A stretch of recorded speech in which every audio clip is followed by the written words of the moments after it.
오늘 주신 하나님 말씀 예레미야 16장 16절부터 21절 말씀, 제가 가진 성경으로는 1075면에 있습니다.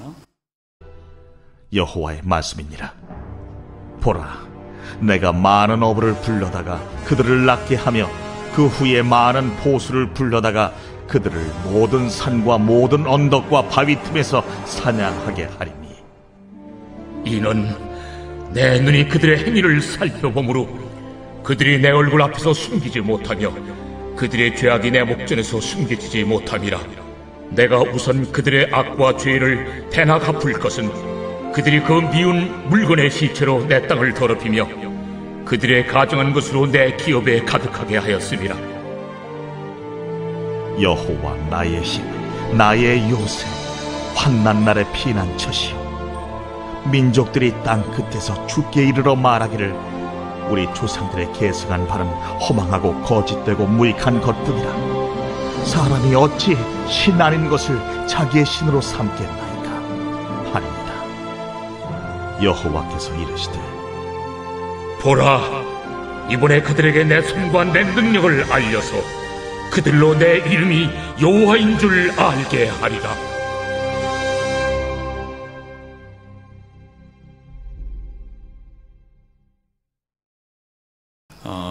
이 코로나 바이러스 확산 사태에 대해서 개신교인들이 어떤 인식을 갖고 있는지, 어떻게 이것을 바라보고 있는지를 조사한 보고서를, 설문조사한 보고서를 저에게 보내줬어요. 그래서 제가 한번 관심 있게 살펴봤는데 결과가 충격적이었습니다.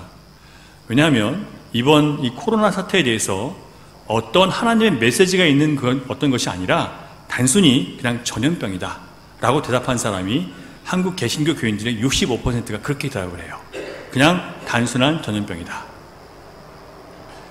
그중 7%는 기독교를 박해하고 있는, 그리고 교만한 중국 정부에 대한, 그러니까 1대1로라고 해서 전 세계를 자기를 통해서 중심을 이루려고 하는 그런 교만한 중국에 대한 하나님의 징계라고 보았고, 또 28%는 한국의 인간의 탐욕을 반성하고, 또 뭐 한국뿐만 아니라 온 세상의 인간의 탐욕을 반성하고 나의 죄, 우리의 죄를 회개할 수 있는, 그래서 다시 한번 자신을 성찰해 볼 수 있는 거룩한 기회라고 보는 사람도 있었습니다. 28%는. 나머지 65%는 이게 그냥 단순한 전염병이다라고 그렇게 대답을 합니다. 자, 여러분들은 어떻게 생각하세요? 단순한 전염병입니까? 아니면 하나님의 징계와 경고가 담겨 있는 그런 상황일까요? 중요한 것은 내가 어떻게 생각하는 게 아니라 성경이 우리에게 어떻게 가르쳐주고 있는지, 그걸 통해서 우리가 이런 사태를 분별하는 것이 바르게 보는 거예요. 맞습니까, 여러분? 이런 면에 오늘날의 대한민국 개신교 신자들이 영적으로 깨어있는가, 또한 이 땅의 교회들과 우리 교회는 영적으로 깨어있는가 하는 심각한 질문을 제 자신에게 던져봐야 했습니다. 만일 신자들이 하나님의 영광을 떠나서 저마다 자기 소견에 좋은 대로, 내 마음에 좋은 대로 살고 있으면서도 그것이 죄인 줄 모르고 살아가고 있다면 그는 영적으로 죽은 상태에 있는 거예요. 다시 한번 말씀드릴게요. 신자라는 사람들이 내 마음에 좋은 대로, 내 마음에 기쁜 대로 살아가면서 그것이 죄인 줄 모르고 있다면 그는 지금 뭐라고요? 영적으로 죽어 있는 상태예요.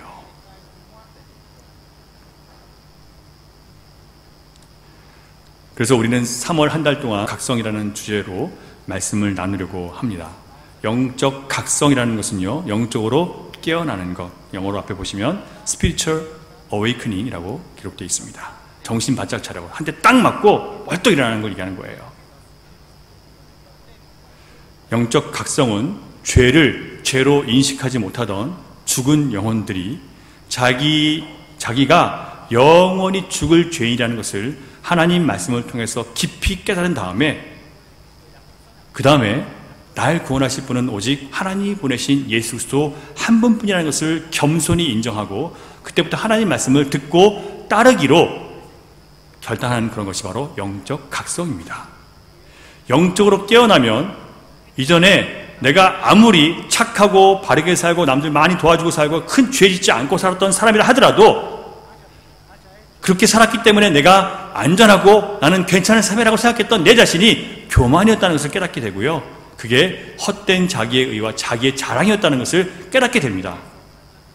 전에 아무리 착하고 바르게 살았던 사람도요, 영적으로 각성하고 나면 그 모든 것이 죄라는 것을 깨닫게 된다니까요, 여러분. 자기의 과거에 대해서 자신만만하게 나는 괜찮습니다라고 얘기할 수 있는 사람은 아무도 없어요. 영적으로 깨어나게 되면. 자, 그렇다면 영적 각성이라는 것은, 영적으로 깨어나는 것은 어떻게 일어나는 것일까? 하나님 말씀을 통해서 내가 가지고 있는 나가 괜찮다고 생각하는, 내가 이 정도면 괜찮은 사람이라고 생각하는 그 모든 자기에 의해서, 자기의 잘못된 자기 자신에 대한 판단에 대해서 깨닫게 되고 하나님의 의를 깨닫게 되는 그 순간 영적 각성이 일어나게 됩니다. 무엇을 통해서요? 하나님의 말씀이 없이는 영적 각성은 일어나지 않습니다. 또한 그 말씀을 듣고 내 마음이 깨지고 부서지도록 기도하는 가운데 하나님 앞에 엎드리지 않고는 역시 영적 각성이 일어나지 않아요. 그래서 영적 부흥은 항상 언제 일어나요? 기도하는 가운데 이루어집니다. 기도하는 가운데. 자, 구약의 하박국서를 보면 어떻게 영적 각성이라는 게 일어나는지를 살펴볼 수 있는데, 하박국 선지자는 예레미야 선지자처럼 유다 말기에 유다가 많이 타락해서 이제는 곧 바벨론으로부터 파괴될, 예루살렘이 파괴되기 바로 직전에 말씀을 전했던 선지자였어요. 오늘처럼 악하고 음란한 세대에 살았던 그런 선지자입니다. 여러분, 그렇다고 해서 이 남유다 시대가, 그리고 소돔과 고모라 시대가 지금보다 더 악하다고 생각하시면 안 돼요. 지금이 그때보다 더 악합니다. 그런데 왜 하나님이 심판하지 않으실까요? 하나님께서 예수님을 통해서 심판을 유보하셨어요. 언제까지요? 예수님 재림하실 때까지 심판을 유보하신 겁니다. 그래서 지금 심판 안 하는 거지, 그때보다 우리가 더 의롭고 착해서 하나님 심판을 지금 참고 계시는 게 아니에요.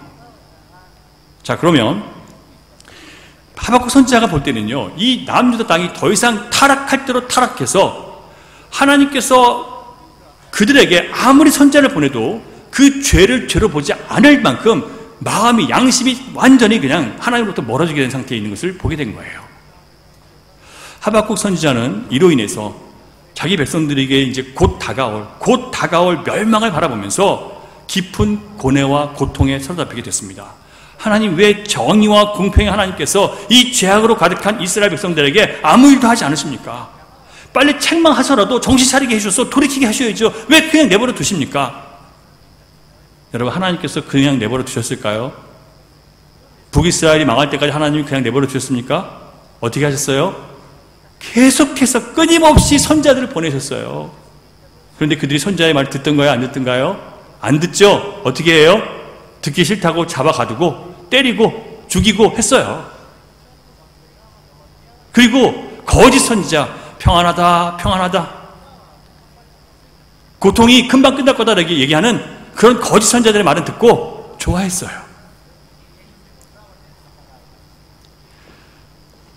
결국 너무나 마음이 상한 이 하박국 선지자는 하나님께 따진 거예요. 왜 하나님 아무 일도 하시지 않습니까? 그럼 하나님은 많은 일을 하고 계셨습니다. 그러자 하나님께서 말씀하세요. 내가 바벨론을 심판하기 위해서 표범보다 빠르고 이리보다 사납고 독수리처럼 쏜살같이 죄인들을 덮쳐서 멸할 수 있는 능력을 가진 바벨론을 준비했다라고 말씀을 하십니다. 자, 이스라엘을 위해서 누굴 준비해요? 바벨론이라는 나라를 준비했는데, 바벨론은 어떤 능력이 있습니까?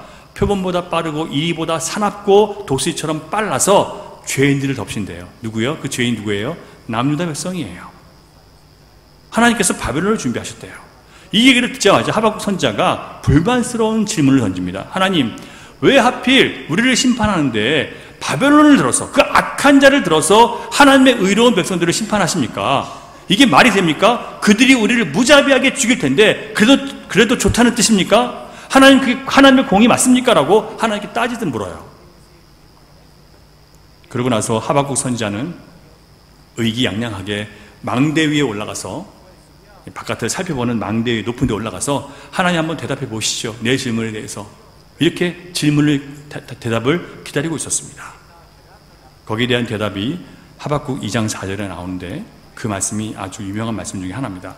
보라, 그의 마음은 교만하며 그 속에서 정직하지 못하나, 그의 마음은 교만하며 그 속에서 정직하지 못하나 의인은 그의 믿음으로 말미암아 살리라. 이 말씀을 하나님께서 그에게 주셨어요.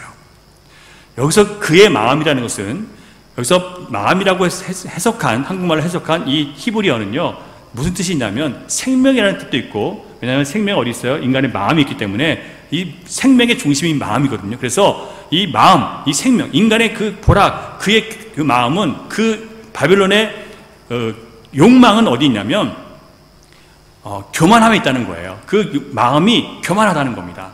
그 욕망이 얼마나 교만하냐면, 여기서 교만하다는 뜻은 이 히브리어로 해석하면 부풀러 있다는 뜻이에요. 그러니까 많이 부풀어져서 자기를 과시하고 자기를 높게 보는 거예요. 자기를 크다고 여기는 겁니다. 자, 지금 이 바벨론의 마음이 어떻다고요? 자기들의 욕망이 너무 커지면서 많은 것을 빼앗다 보니까 너무 부풀어져가지고 정직하지 못하다라고 했는데요. 여기 정직하지 못하다는 것은 또 무슨 뜻이냐면 무례하고 뻔뻔하게 마음껏 자기 욕심을 채운다는 뜻이에요. 다른 사람들이 눈치를 주건 말건 상관없어요. 그냥 내 마음대로 하는 거예요. 지금 바벨론이 그런 모습이라는 겁니다. 하나님께서 바로 이런 뻔뻔하고 무례한 바벨론을 통해서, 그리고 사나운 바벨론을 통해서 믿음으로 살지 않는 타락한 유다 백성들을 심판하시겠대요. 그리고 나서 내가 반드시 이 거짓되고 교만하고 욕심대로 다른 나라를 짓밟는 이 악한 바벨론을 내가 심판할 것이다 라고 말씀하신 거예요. 답이 됐죠? 심판할 거라는 거예요. 그리고 나서 뭐라고 말씀하시냐면, 그리고 나서 의인은 그의 믿음으로 말미암아 살리라 라고 이렇게 말씀하셨습니다. 여기서 하나님은 이스라엘은 의롭고 바벨론은 악하다고 생각하는 하박국 선지자에게, 아니다, 의인은 믿음으로 말미암아 사는 사람이 의인이지 너희는 의롭고 바벨론은 악하다라고 얘기하지 말라는 거예요. 복음을 선포하신 겁니다. 자, 여러분, 하박국 선지자는요, 우리는 하나님의 선택받은 백성이기 때문에 의롭다고 생각하고 살았던 전형적인 유대인이었습니다.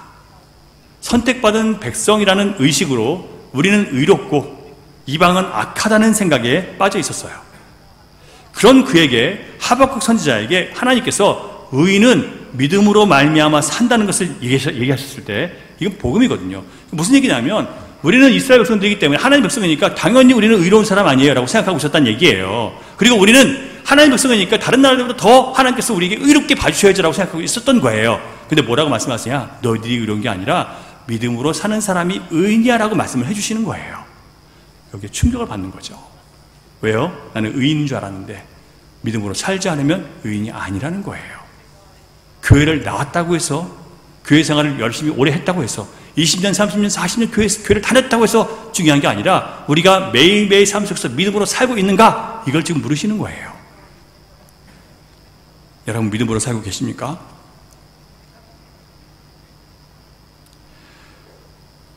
하박국 선지자는 이 하나님 말씀 앞에서 왜 우리를 심판하지 않냐고 하는, 왜 죄인을 심판하지 않냐고 했던 그 말에, 자기의 어떤 질문에 대해서 할 말이 없었습니다. 하나님은 준비하고 계셨어요. 근데 왜 기다리셨어요? 불쌍하니까 조금이라도 더 다시 한번 기회를 주려고 기다리고 계셨던 거예요. 그런데 이걸 아예 알지 못했죠, 하박국은요. 하나님의 긍휼을 잘 이해하지 못했던 거예요. 마침내 때가 되면 누가 와요? 바벨론이 와서 너희들을 공격하게 해서 다 심판할 것이다 라고 말씀하셨습니다. 그러므로 하나님께서 뭐라고 말씀하시냐면, 내 앞에서 잠잠하라. 그리고 너희는 의인이고 바벨론은 악하다고? 아니야, 의인은 믿음으로 말미암아 사는 자야 라고 선포하신 거예요. 이 말씀 앞에서 더 이상 하박국은 불평할 수도 없었고, 하나님을 원망할 수도 없었고, 하나님을 의심할 수도 없게 된 거예요. 그리고 나서 그는 잠잠히 묵상하다가 열정에 찬 기도를 하나님 앞에 올려드렸습니다. 그 기도가 아주 유명한 말씀인데요, 하박국 3장 2절 말씀입니다. 제가 읽어드릴게요. 여호와여, 내가 주께 대한 소문을 듣고 놀랐나이다. 여호와여, 주는 주의 일을 이 수년 내에 부응하게 하옵소서. 이 수년 내에 나타내시옵소서. 진노 중에라도 긍휼을 잊지 마옵소서. 들어보셨나요? 교회가 부흥회 할 때마다 항상 앞에 걸어놓는 성경 구절입니다. 자, 그러면 다시 한번 질문할게요. 지금 이스라엘 상황이 어떤 상황이었습니까? 곧 망할 상황이었죠. 누구를 통해서? 바벨론을 통해서 망하는 거예요. 그럼 여기서 지금 하박국이 얘기하는 것은, 주여 이 수년 내에 이 부흥이 수년 내에 부흥하게 하옵시고 수년 내에 나타내시옵소서라고 했을 때, 그 수년 내는 뭘 얘기하는 걸까요? 뭐예요? 바벨론의 침략이에요. 그래서 예루살렘 멸망당하는 걸 얘기하는 거예요. 그걸 부흥이라고 얘기한 거예요. 그러면 무슨 부흥이 그런 부흥이에요? 자, 여기서 부흥하게 하소서라고 하는 그 히브리어는 원래 어떤 뜻이냐면 살게 하다라는 뜻이에요. 살게 하다. 그러니까 죽은 것이나 다름없는 것을 살게 해주는 것이 바로 부흥이에요. 무슨 얘기냐면 여러분, 부흥은요, 사람의 숫자가 많아지는 게 부흥이 아니고 어떤 규모가 커지는 것이 부흥이 아니고 영적으로 죽었던 사람들이 하나님 말씀을 듣고 하나님 심판 가운데 깨어나서 다시 하나님께 돌이켜서 하나님이 나의 하나님이신 것을 인정할 때 그걸 부흥이라고 얘기하는 거예요. 이해가 되세요? 부흥은 하나님의 심판이 임해서 큰 고통과 재앙을 당하는 가운데 영적으로 죽었던 자들이 그것이 바로 우리의 죄 때문인 것을 깨닫고 깨어나서 하나님 앞에 회개하고 용서와 은혜를 구하는 것을 바로 부흥이라고 얘기하는 겁니다. 이게 영적 각성이에요. 죄를 저로 알지 못하던 사람들이 죄를 깨닫고 내가 얼마나 죄인인 것을 알고 그리스도 십자가 은혜 안에 깊이 들어가고 그 주님 앞에 매달려 살며 붙잡혀 살아가기로 간절히 구하는 삶이 되는 것, 이게 바로 영적 각성이에요. 이게 부흥이에요. 그 부흥은 뭐와 함께 와요? 엄청난 재앙과 멸망과 함께 왔단 말이에요. 그래서 하박국이 뭐라고 기도해요? 그러함에도 불구하고 주의 긍휼을 잊지 마옵소서. 왜 그렇게 얘기해야 돼요? 우리를 때리되 살살 때려달라고 얘기하는 거예요. 우리를 때리지 말라고 하는 게 아니에요. 그 때리지 않고는 맞지 않으면 돌이키지 못할 만한 그런 타락한 상태에 지금 이 이스라엘 사람들이 있었던 거예요. 그래서 때리시되 살살 때려달라고, 살 수 있을 만큼만 때려달라고 그렇게 부탁하는 겁니다. 여러분, 이스라엘은 이처럼 하나님의 임박한 진노를 받은 만큼 영적으로 철저하게 잠들고 죽어있는 상태였어요. 그래서 하박국 선지자는 그들의 현실적인 죄를 다 드러내서 여호와께서 자기 백성을 심판하시라고 하신 그 예언이 왜 심판하실 수밖에 없는지를 백성들에게 알려주고자 했던 거예요. 하박국 선지자는 이 말씀을 통해서 이스라엘의 남유다 땅에 진정한 영적 부흥, 신앙 부흥이 일어나게 되었습니다. 다시 한번 질문 드리겠습니다. 여러분, 신앙 부흥이 뭐라고요? 영적으로 내가 깨어나서 하나님 말씀을 통해서 내가 죄인인 것을 온전히 깨닫는 거예요. 그래서 예수 그리스도 없이는 아무것도 아닌 나를 발견하는 것입니다. 여러분, 왜 이 시점에서 한국교회가 영적 각성이 필요하다고 여러분 생각하십니까? 미국 복음주의 설교자로 유명한 폴 워셔 목사님이 타락한 현대 미국 교회에 대해서 10가지 기소장을 선포했습니다. 이 기소장은요, 죄를 고발하는 고소장을 얘기해요. 그러니까 지금 미국 교회가 무엇에 대해서 하나님 말씀 앞에 잘못되어 있는지를 선포해서 하나님의 심판 앞에 서게 하는 거예요.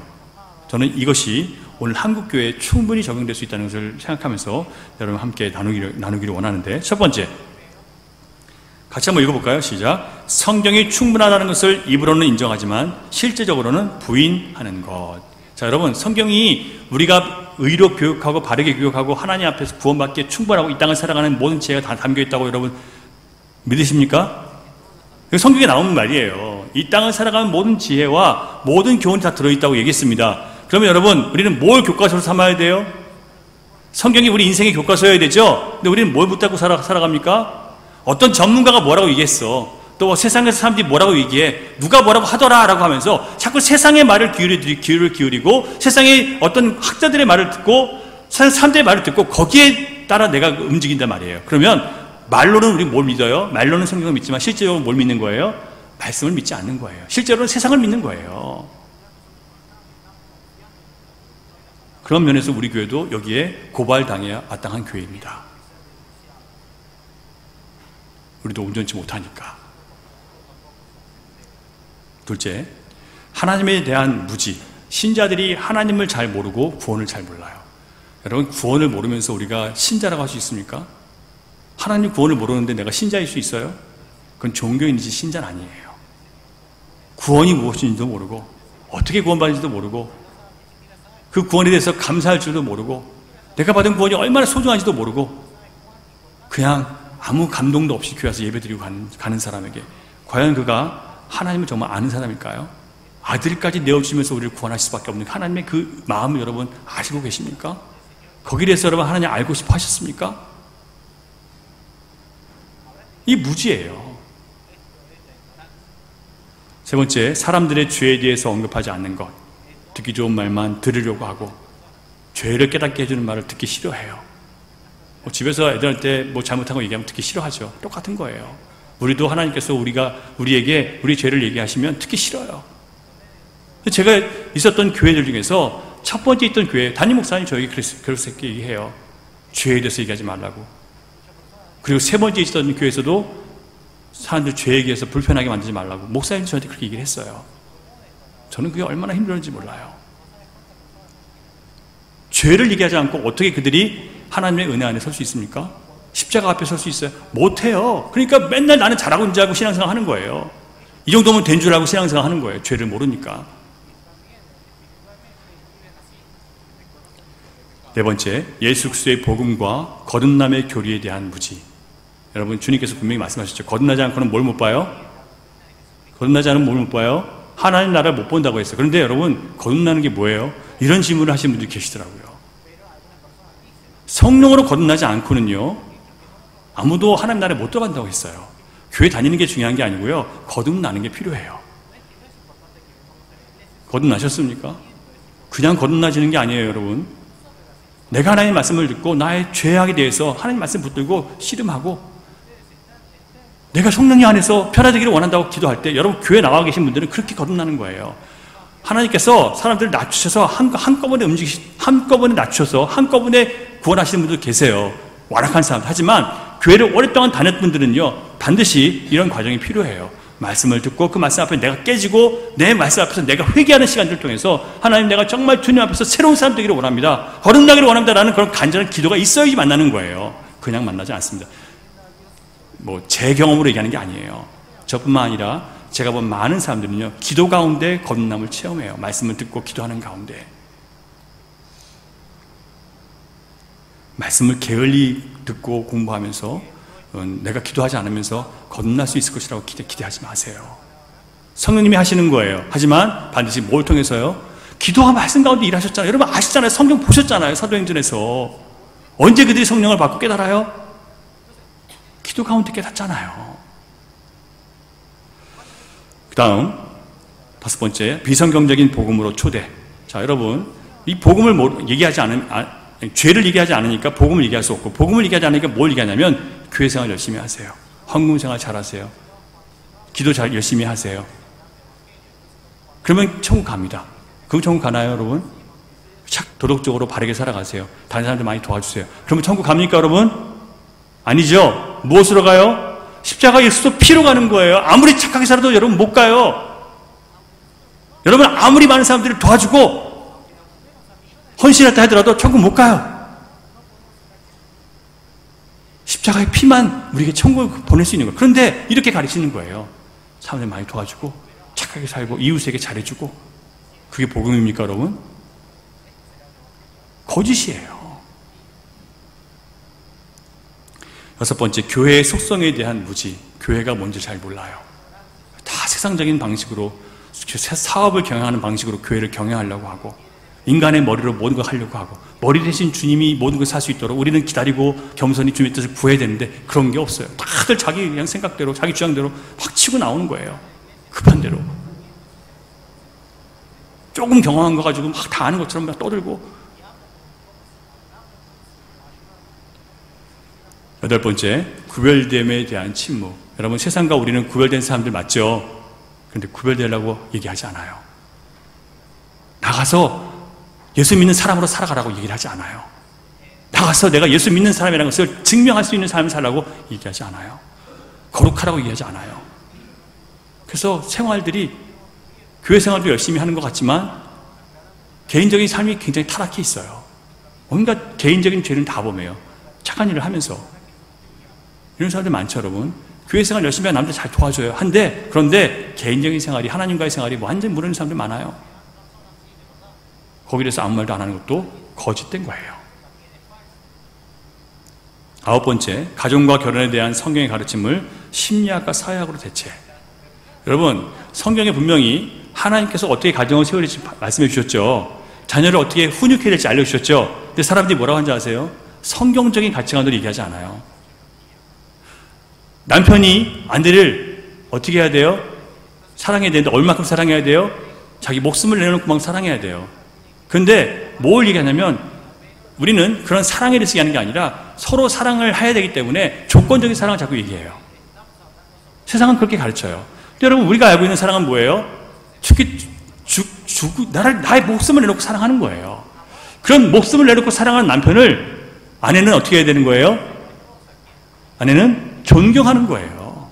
그 사람이 존경할 만해서 존경하는 게 아니라 어떻게든지 나를 사랑해서 애쓰는 그 모습이 때로는 실수처럼 보이고 때로는 부족할 때가 있어요. 여러분, 여자들이 볼 때는 남자들이 하는 모든 행동들이 남자들이 열심히 하는 것도 하찮아 보일 때가 있어요. 근데 여러분 어떻게 봐주시라고요?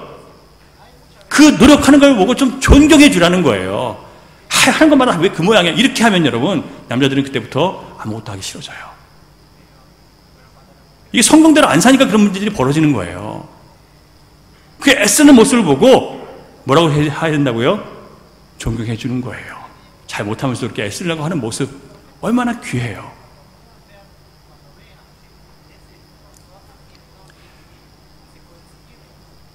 폴 워셔 목사님은 대부분 미국 교회 설교자들이 이렇게 잘못된 설교를 하기 때문에 교회가 복음에 대해서 무지하고 하나님을 바르게 알지 못하고 바르게 믿지 않는 교회가 되었다라고 지적합니다. 그래서 다시 복음으로 돌아가서 온 교회가 무릎 꿇고 기도할 것과 십자가를 공부하고 십자가로 살아낼 것을 가르치라라고 그렇게 선포합니다. 저는 여기에 100% 공감합니다. 여러분, 오늘날의 교회가 그리고 신자들이 복음을 통해서 죄를 철저하게 깨닫고 내가 하나님의 심판과 진노 아래 있는 비천한 죄인이라는 것을 깊이 깨닫지 못했다면 그는 아직 영적으로 깨어나지 못한 상태인 거예요. 그렇기 때문에 한국교회 교인들처럼 지금 이 사태가 그냥 아무 의미 없는, 하나님 메시지가 없는 그냥 전염병이에요 라고 얘기하는 거예요. 영적으로 잠들어 있습니다. 죽어 있어요. 영적으로 죽은 사람의 특징은 자신의 죄에 대해서 고민하지 않고 자신의 뜻이 이루어지는 것에만 관심이 있고요, 하나님의 뜻에는 관심이 없습니다. 그는 아직 하나님의 말씀 안에서 깨어나지 못했습니다. 자, 예레미야와 하박국 시대의 이스라엘 백성들은요, 이렇게 하나님의 진노 아래 있었음에도 불구하고 깨닫지 못했어요. 전 세계를 두려움에 떨게 하는 이 코로나 전염병 사태를 그냥 전염병이며 하나님의 메시지가 없는 그냥 병원이라, 전염병이다라고 생각하는 사람들, 영적으로 깨어나야 될 그리스도인들입니다. 여러분, 하나님의 허락 없이 이 세상에 이런 재앙이 일어날 수 있습니까? 없습니까? 제가 어저께 반가운 소식을 들었는데 호주에 6개월 만에 드디어 불이 꺼졌대요. 6개월 만에 10억의 동물이 다 죽었대요. 10억의 동물이. 많은 사람이 죽었고 440만 헥타르의 산이 타버렸대요. 산림이. 그런데 어제는 또 호주에 어떤 중국 사람이 들어가서 중국말 하다가 호주 사람한테 맞아가지고 여기 뼈가 무너지고 눈이 실명했대요. 중국말 해가지고 거기서. 그래서 제가 어제 저도 나가서 설교 준비하거든요. 늘 가던 데서 하니까. 근데 갔는데 괜히 막 사람들 눈치 제가 보고 있는 거예요. 무섭더라고요. 여러분, 지금 이 재앙 가운데 하나님의 메시지가 있음을 여러분 보실 수 있기를 바랍니다. 신자는 반드시 그것을 캐치할 수 있어야 돼요. 여기서 우리는 왜 하나님께서 우리를 징계하시고 고통을 허락하시는지를 알아야 될 필요가 있는데, 오늘 본문 예레미야 16장 17절을 한번 같이 보겠습니다. 16장 17절. 16절은요, 하나님께서 많은 무서운 사냥꾼들을 불러서 이제 이스라엘 백성들을 심판하겠다고 말씀하시는 거예요. 그러면서 17절은 왜 내가 너를 심판하냐, 그걸 설명하시는 건데 같이 한번 읽어보겠습니다. 시작. 이는 내 눈이 그들의 행위를 살펴보므로 그들이 내 얼굴 앞에서 숨기지 못하며 그들의 죄악이 내 목전에서 숨겨지지 못함이라. 하나님이 그들을 살펴보고 계시는데요, 하나님 보시기에 너무나 많은 죄들이 있다는 거예요. 근데 그들은 죄가 없다고 느끼고 있죠. 다시 잘 보세요. 자, 백성들은 자기들 죄가 없다고 생각하는 거예요. 근데 하나님 보실 때 어때요? 죄가 너무너무 많은 거예요. 그리고 자기 안에 숨겨진 죄악들이 너무너무 완악한 죄들이, 악한 죄들이 많은 거예요. 하나님은 다 보신 거예요. 하나님 앞에 우리의 숨긴 죄악들, 숨겨진 죄악들 절대 숨길 수가 없어요.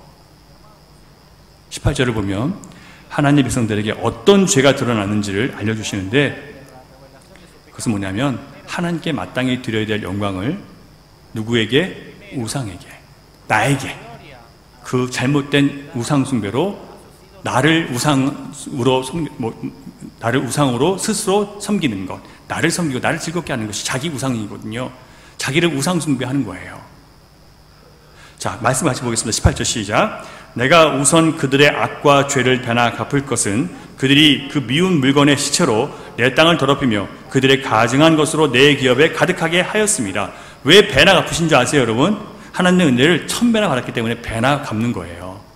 어떻게 잘못한 만큼 받아야죠, 왜 배나 갚으십니까? 라고 따지는 분들이 계속 말씀드리는 거예요. 배나 갚으시는 이유는 하나님의 은혜를 이스라엘 백성들은 1000배나 받은 민족이기 때문에 그 죄에 대해서 배나 갚으시는 것은 당연한 거예요. 그런데 그 가증한 것으로 내 기업에 가득하게 했다. 여기서 기업은요, 이스라엘 백성들 남유다 땅을 얘기해요. 남유다 땅, 이스라엘 백성들을 가증하게 만들었다는 것은 오늘날로 얘기하면 하나님의 교회를 가증한 것으로 더럽혔다는 뜻이에요. 자, 여러분, 우상 숭배를 얘기하는데 하나님 대신 사람을 의지하고 사람에게 위로받기를 원하고 사람을 통해서 내가 공급받기를 원하는 사람, 하나님 대신 물질을 의지하고 내 건강을 의지하고 내 자녀들을 의지하고 내가 모아놓은 재산들을, 숨겨둔 재산들을 의지하고, 그래서 나는 괜찮다고 생각하는 사람들, 과연 전염병 앞에서는 피할 수 있을까요? 재산이 많은 사람이 전염병에 안 걸릴 수 있는 가능성이 있을까요? 좀 덜 할 수는 있어요. 하도 잘 자기를 보호해서. 하지만 피할 수 없는 것이 전염병이에요. 하나님의 백성들이 하나님을 기뻐하고 하나님께 드려야 될 영광과 찬양을 자기 기쁨으로 바꿔버리고 나를 만족시키는 것으로 바꿔버리고 나를 높이는 것으로 바꿨기 때문에 하나님은 심판을 하신다는 거예요. 오늘날 하나님의 기업인 오늘날의 교회들이 이렇게 더럽혀졌습니다. 오늘날의 교회도 똑같이 너무나 세상적이에요. 하나님의 다스림보다 인간의 다스림이 더 많아요. 그래서 하나님께서는 교회를 향해서 진노하셔서 심판하시는 것이 마땅하고요. 오늘날의 한국교회와 이민교회와 이 땅의 교회들, 신자들을 향해서 하나님이 심판하시는 것도 당연하고요. 기독교를 박해하는 그런 악한 정권과 그리고 가짜 교회, 신천지를 심판하는 것도 마땅한 거예요. 중요한 것은 하나님께서 우리를 심판하시는 목적, 징계하시는 이유가 무엇인지를 우리는 알아야 됩니다. 그리고 지금 메르스와 사스 때보다 이번 코로나 바이러스는 더 치료가 어렵고 더 빨리 확산되고 더 다시 재발되는 그런 이상한 바이러스입니다. 성경을 보면 하나님의 심판은요, 돌이켜 회개하지 않을 때 점점 그 환난과 고통이 어떻게 돼요? 커져요. 왜 메르스와 사스 때보다 점점 커지는 걸까요? 그때 회개해야 될 사람이, 그때 돌이켜야 될 사람이 돌이키지 않았기 때문이에요. 그때 겸손히 하나님 앞에 엎드려야 될 사람들이 엎드리지 않았기 때문에 점점 더 심한 것이 오는 거예요. 앞으로는 더 심한 것이 올 수도 있어요. 돌이켜야 돼요. 깨어나야 돼요, 이제는요. 그냥 이렇게 나 먹고 사는 게 중요한 게 아니란 말이에요. 영적으로 깨어나지 못한 상태에서 먹고 사는 것은 죽은 것과 똑같은 거예요. 여호와께서, 여러분 말씀 같이 있습니다. 16장 21절 시작. 여호와께서 이르시되 보라, 이번에 그들에게 내 손과 내 능력을 알려서 그들로 내 이름이 여호와인 줄 알게 하리라. 바벨론을 통해서 마지막 심판을 이루셔서 이제 예루살렘을 완전히 파괴해버리시고 포로로 끌려가요. 그걸 통해서 이제 뭘 한다고요? 여호와가 하나님이신 줄을 그들이 알게 하리라. 하나님 왜 재앙을 내리시고 왜 심판하세요? 우리가 하나님을 하나님으로 여기지 않고 하나님을 나의 유일하신 구원자로 모시지 않고 여전히 세상과 짝하고 살아가기 때문에 하나님이 이런 심판을 내리신다는 거예요.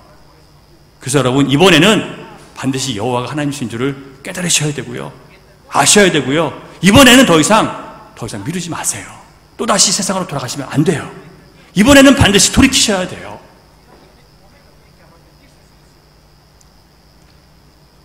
자, 그렇다면 오늘의 코로나 바이러스가 전 세계로 퍼져가는 이 사태가 왜 하나님의 심판인지 성경에서 찾아보고 다시 한번 이 땅의 교회들이 이 심판을 통해서 영적으로 허물과 죄악을 깨닫고 하나님 앞에 철저하게 돌이켜서 마지막 때의 부흥을 경험하는 그런 교회가 되게 해달라고 여러분 우리 같이 기도하면 좋겠습니다.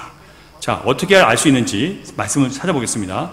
전염병이 하나님의 심판이라는 말씀은 성경 여러 곳에 기록되어 있어요. 제가 다 기록한 것도 아니에요. 제가 찾은 것 중에 일부만 여러분과 함께 나누는 겁니다. 신명기 같이 있습니다. 시작. 네가 악을 행하여 그를 잊음으로 네 손으로 하는 모든 일에 여호와께서 저주와 혼란과 책망을 내리사 망하며 속히 파멸하게 하실 것이요 여호와께서 네 몸에 연병이 들게 하사 네가 들어가 차지할 땅에서 마침내 너를 멸하실 것이며 여호와께서 폐병과 열병과 염증과 학질과 한재와 풍재와 썩는 재앙으로 너를 치시리니 이 재앙들이 너를 따라서 너를 진멸하게 할 것이라. 뭐 때문에? 하나님은 하나님으로 우리가 인정하지 않고 살기 때문에, 말로만 하는 게 아니라 진짜로 삶 속에서 하지 않기 때문에, 믿음으로 살지 않기 때문에 하시겠다는 거예요. 여기 나오는 폐병이 바로 우한 폐렴이 똑같은 거예요. 에스겔 6장 시작. 주 여호와께서 이같이 이르시되 너는 손뼉을 치고 발을 구르며 말할지어다. 오호라 이스라엘 족속이 모든 가증한 악을 행함으로 마침내 칼과 기근과 전염병에 망하되 먼데 있는 자는 전염병에 죽고 가까운 데에 있는 자는 칼에 엎드러지고 남아있어 에어싸인 자는 기근에 죽으리라. 이같이 내 진노를 그들에게 이르는즉.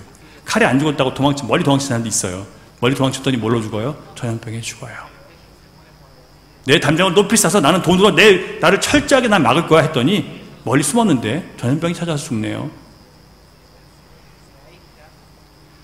아모스 4장 10절 시작. 내가 너희 중에 전염병 보내기를 애굽에서 한 것처럼 하였으며 칼로 너희 청년들을 죽였으며 너희 말들을 노략하게 하며 너희 진영에 악취로 코를 찌르게 하였으나 너희가 내게로 돌아오지 아니하였느니라. 여호와의 말씀이니라. 예레미야 42장 21절 22절 시작. 너희 하나님 여호와께서 나를 보내사 너희에게 명하신 말씀을 내가 오늘 너희에게 전하였도다. 너희가 너희 하나님 여호와의 목소리를 도무지 순종하지 아니하였은즉 너희가 가서 머물려고 하는 곳에서 칼과 기근과 전염병에 죽을 줄 분명히 알지니라. 지금 이거 이스라엘 백성들이요, 남유다 백성들이 바벨론 침공이 들어오니까 어디로 숨어요? 우리는 애굽에 피하리라. 애굽은 안전하니까 피하리라. 갔는데 거기서 뭘 당해요? 칼과 기근과 전염병에. 피할 길이 없어요. 하나님의 재앙은요. 역대상 21장 14절 시작. 이에 여호와께서 이스라엘 백성에게 전염병을 내리심에 이스라엘 백성 중에서 죽은 자가 7만 명이었더라. 누가복음 21장 11절. 곳곳에 큰 지진과 기근과 전염병이 있겠고 또 무서운 일과 하늘로부터 큰 징조들이 있으리라. 이건 앞으로 올 것에 대한 예언이에요.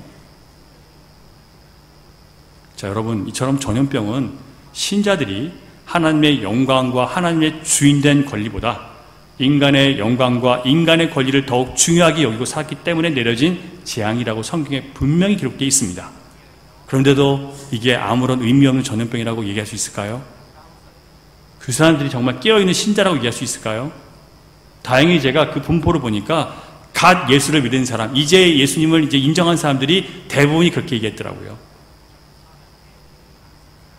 정말 주님을 영접한 사람 중에서는 아주 소수만 그렇게 인정했고 대부분의 신자들은 이게 하나님께서 하신 심판이라고 대부분 오래 교회 다니고 하나님을 정말 아는 사람들은 그렇게 해석을 해요. 예레미야 17장 5절부터 7절. 여호와께서 이와 같이 말씀하시니라. 무릇 사람을 믿으며 육신으로 그의 힘을 삼고 마음이 여호와에게서 떠난 그 사람은 뭘 받아요? 저주를 받을 것이라. 여러분, 우리가 하나님을 우리의 왕으로 모시지 않고 내 마음대로 살면서 하나님의 징계와 심판이 없을 것이라고 생각하는 그것은 어디서 나오는 잘못된 믿음인가요? 도대체 성경에 나오지도 않는 믿음을 갖고 있어요. 이렇게 살아도 괜찮다고. 아니에요. 저주가 있어요. 이런 재앙이 오는 거예요.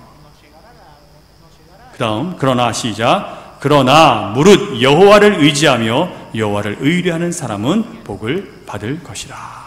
이게 바로 믿음으로 사는 사람이에요. 믿음으로 사는 사람은 의인이고 그 의인은 생명을 건지게 된다는 뜻입니다. 그렇다면 여러분, 전염병에 걸린 사람들 다 죄인이고 안 걸린 사람들은 다 의인일까요?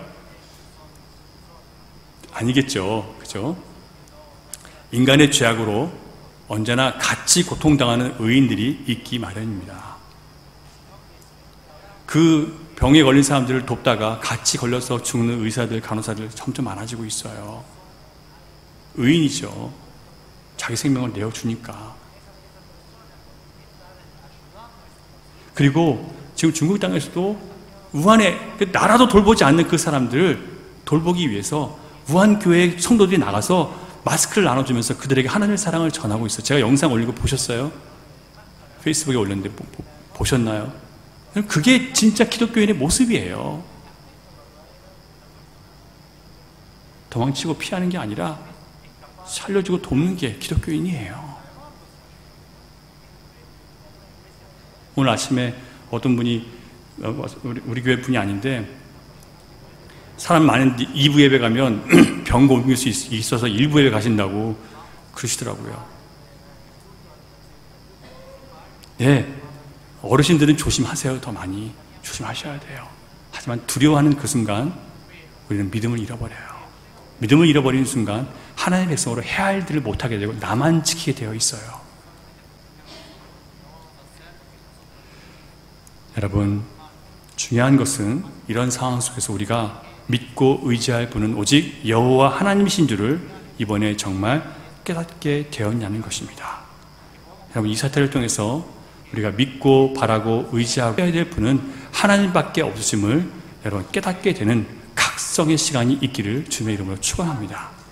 이것을 깨달았다면 전염병을 두려워할 필요가 없어요. 그렇다고 해서 코로나 바이러스하고 맞짱 뜨겠다고 달려들고 그러지 마세요. 오늘 이 메시지는 전염병은 타락한 교회와 정치인과 이념이 우상이 된 교회, 그리고 하나님의 백성을 박해하고 세상을 내 것이라고 주장하는 교만한 중국 공산당에 대한 하나님의 엄중한 심판입니다. 또한 중국 공산당은 얼마나 많은 사람들 죽였는지 몰라요. 이것에 대한 하나님의 심판이에요. 그러므로 우리는 호세아 6장 1절의 말씀처럼 여호와에게로 돌아가야 합니다. 돌아가십시오, 여러분. 돌아가는 이유는 여호와께서 우리를 찢으셨으나 도로 낫게 하실 것이고, 우리를 치셨으나 싸매어 줄 수 있기 때문에, 여호와만 그렇게 하실 수 있기 때문에 하나님께 돌아가는 거예요. 사랑하는 성도 여러분, 코로나 전염병 사태를 통해서 이번에는 정말 여호와가 우리 하나님이신 줄 분명히 깨닫고 다시 하나님과 연합된 백성으로 절대 그 사랑, 그 은혜를 떠나지 않는 온전한 믿음을 회복하는 거룩한 기회가 될 수 있기를 주님의 이름으로 축원합니다. 기도하겠습니다.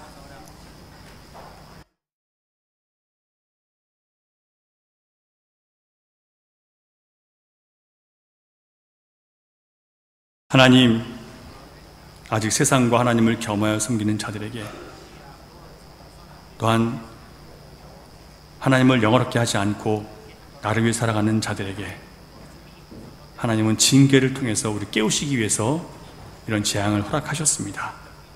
하나님, 이 전염병을 통해서 깨닫지 못하면 마지막 주님 재림할 때, 재림하실 때 무서운 심판 가운데 영원한 멸망밖에 남지 않았습니다. 하나님, 이번에는 분명히 주님 앞에 돌아와서 하나님만 나의 하나님이시고 다른 것 기웃거리지 않고 다른 것 의지하지 않고 오직 주님만 의지하기로 결심하고 결단하는 영적 각성의 계기가 되고 영적 부흥의 계기가 될 수 있도록 하나님 도와주시옵소서. 우리 교회뿐 아니라 한국 교회가 새로워지게 하시고 이 땅의 교회들이 새로워지게 하시며 전염병을 무서워하는 것에 그치는 것이 아니라 하나님을 두려워함으로 하나님께 돌이키는 역사들이 있게 해 주시옵소서. 믿사옵나니 예수님 이름으로 기도드립니다. 아멘.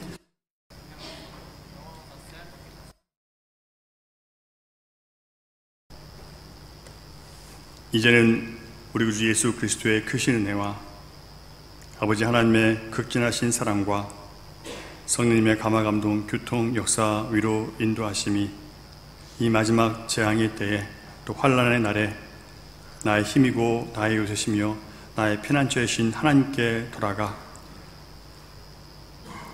오직 하나님과 함께 동행하며 이 마지막 때에 하나님이 여호와이신 것을 알고 그분 안에서 연합해 살아가기로 결단하는 사랑하는 주님의 자녀들의 머리와 가정과 일터와 미래 가운데 흩어져 있는 열방의 교회와 선교지 가운데 이제로부터 영원토록 함께 하시기를 간절히 축원하옵나이다.